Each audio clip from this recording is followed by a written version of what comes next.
আসসালামু আলাইকুম। কেমন আছেন বলবো না, কারণ আমরা শোকাহত, আমরা নির্যাতিত, আমরা এখন অসহায়। তবে আমরা বাঁচার জন্য এখন লড়াইতে নামছি।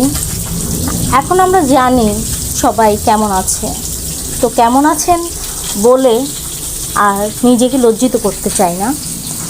আমি সবার জনগণ, যত স্টুডেন্ট আছেন, যত শিক্ষক শিক্ষিকা আছেন, আমি সবার দৃষ্টি আকর্ষণ করে, আমাদের পুলিশ ভাইদের দৃষ্টি আকর্ষণ করে আমি কিছু কথা বলবো। কালকে আমি লাইভে আসছিলাম, কিন্তু আটকে গেছে, নেটওয়ার্ক খুবই প্রবলেম, আমার কথাগুলো আমি ঠিক মতো বলতে পারিনি।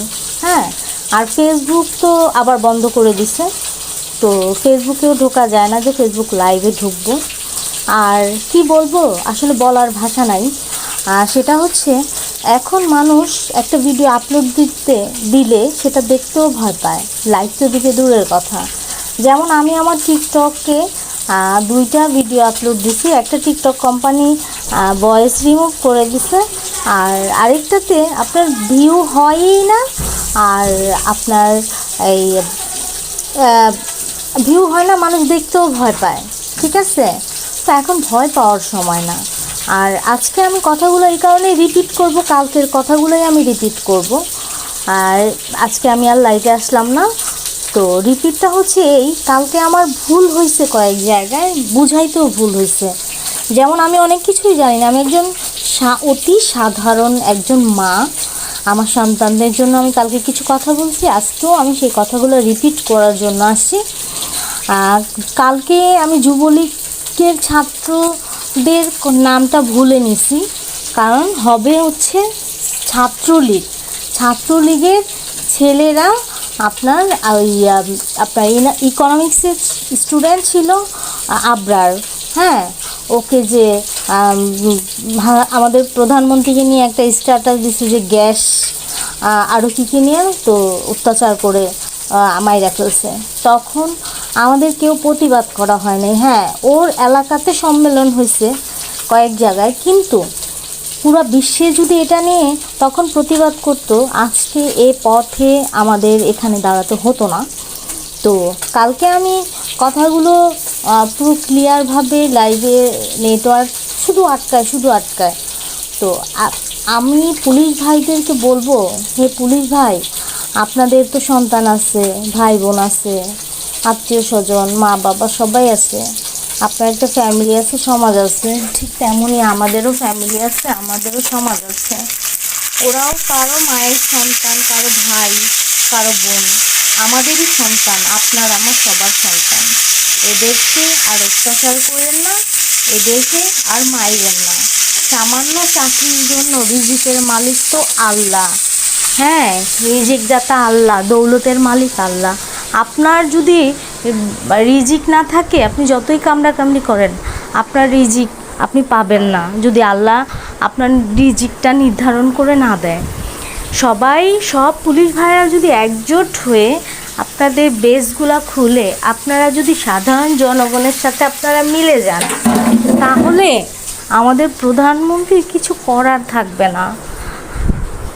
আপনার সন্তানও কিন্তু স্কুলে পড়ে, ভার্সিটিতে পড়ে, কলেজে পড়ে। হ্যাঁ, আজকে ধরেন জনগণ যেভাবে ক্ষেপে গেছে, আজকে যদি হাসিনা আমাদের প্রধানমন্ত্রীকে পদত্যাগ করতে হয়, গদি ছাড়তে হয়, আপনারা কি একবার ভাবছেন কালকে কোথায় গিয়ে দাঁড়াবেন আপনারা, আপনাদের কি অবস্থান হবে?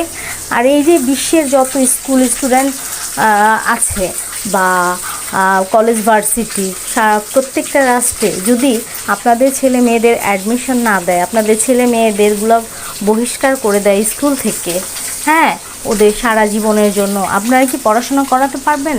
কখনো পারবেন না। হ্যাঁ, তো এখন আসলে কি, এখন দল করার সময় না, এখন আপনার পথ ধরে রাখার সময় না, এখন মানুষ হয়ে মানুষের চিন্তা করার সময়। বিবেকটাকে মারবেন না, বিবেকটাকে জাগ্রত করেন। হ্যাঁ, চোখটাকে খুলেন। হ্যাঁ, মনুষ্যত্বহীন হয়েন না। আমাদের আল্লাহ, হ্যাঁ, আমাদের আল্লাহ ফেরাউনদের, ইহুদিদের মারার জন্য জিহাদ করতে বলছে, কিন্তু একজন নিষ্পাপ সন্তানকে মারতে বলে নাই। হ্যাঁ, মরতে হবে ভাই। মানুষের এক সেকেন্ডের ভরসা নাই, একদিন একদিন সবাইকে মরতে হবে, সবাইকে মৃত্যুর স্বাদ পাইতে হবে, এবং কি যন্ত্রণাটা কিন্তু একই হবে, ঠিক আছে? আর এই দুনিয়ার পরেও যে আরেকটা দুনিয়া আছে, এটা তো আমরা সবাই বিশ্বাস করি, তাই না? তো এটা তো 2 দিনের মাত্র সাময়িক ক্ষণিকের দুনিয়া। ওই দুনিয়ায় গিয়ে কি জবাব দেবেন আল্লাহর কাছে বলেন? কোথায় গিয়া দাঁড়াবেন? হ্যাঁ, কি মুখ নিয়ে দাঁড়াবেন ভাই? এখনও সময় আছে, সবার একজোট হন, ঠিক আছে? যেমন আমার হাজব্যান্ড আওয়ামী লীগ করে, তো ওনাকে আমি যে কোনো একটা কারণে বলছি যে আমাদের প্রধানমন্ত্রীর পদত্যাগ করা উচিত। এই যে সন্তানগুলারে মারতেছে, কারো ভাই, কারো বোন, কারো সন্তান, ঠিক আছে? এটা ঠিক হচ্ছে না ওনার। আমার হাজব্যান্ড বলে উঠলো কি, এরা সব কুকুরের বাচ্চা। তো আমি তাকে বললাম, এই কথাটা তোমার আসলে মনুষ্যত্ব, তুমি একটা মানুষ না, তুমি একটা জানোয়ার, মানুষরূপী জানোয়ার। তোমার ভিতরে মনুষ্যত্ব, বিবেক বলতে কিছু নাই, ঠিক আছে? তো আমার যদি কোনো যাওয়ার জায়গা থাকতো, তোমার সংসার আমি লাথি মাইরা চলে যেতাম। তো আমার মতো এরকম হাজারো নারী আজকে পাবন্দি। একজন মা হয়ে কথাগুলো বলছি, কোনো নারী হয়ে না, কোনো রাজনীতিবিদ হয়ে না। আমি কোনো রাজনীতি করি না, আমি একজন অতি সাধারণ, একজন নগণ্য আপনাদেরই মতো মানুষ, ঠিক আছে? তো বলার বাক স্বাধীনতা সবারই আছে, সবারই থাকা উচিত। এটা আমাদের দেশ, আপনার আমার সকলের দেশ, এটা কারোর একার দেশ না। এখানে সবাই একজোট হয়ে কাজ করতে হবে, থাকতে হবে, মিলেমিশে বাঁচতে হবে। বলে না, 10-এর লাঠি 1-এর বোঝা। তো আমাদের এখন দল নিয়ে চিন্তা করলে হবে না, পদ নিয়ে চিন্তা করলে হবে না। আপনার ভাগ্যে যা আছে তাই হবে। তো পুলিশ ভাইয়াদের কাছে আমার একটাই অনুরোধ থাকবে, পুলিশ ভাইয়েরা আপনারা মনুষ্যত্বটাকে জাগান, জাগ্রত হন। এভাবে অন্ধ হয়ে থাকবেন না, এভাবে আপনার আমার সন্তানদের মারবেন না। হ্যাঁ, ওরা যেমন স্টুডেন্ট, আপনার ছেলে মেয়েরাও কিন্তু কোনো না কোনো স্কুলে স্টুডেন্ট। প্লিজ আপনাদের সবার কাছে অনুরোধ থাকবে। আর আমার ভুলটা কালকে এটাই হয়েছে যে আমি তো দল টল বুঝি না, এই জন্য আপনাদের সকলের কাছে আমি ক্ষমা চাইছি। কালকে যেই ইটা বলছি, আমি তো মানে আমার মনে নাই, আবরার নামটা আমার মনে আছে। তবে হ্যাঁ, আমি এইটা আজকে আমি ভেবেচিন্তে বুঝতে পারছি যে শুধু ছাত্রলীগের পোলাপান মারে বলে যে সবাই ছাত্রলীগের, তো আওয়ামী লীগের ওরাই এই কাজটা করছে। তো যুবলীগ বলাটা আমার ভুল হয়েছে, এটা আমি বুঝতে পারিনি। এই জন্য আমি আপনাদের কাছে ক্ষমা চাচ্ছি, আমাকে সবাই ক্ষমা করবেন।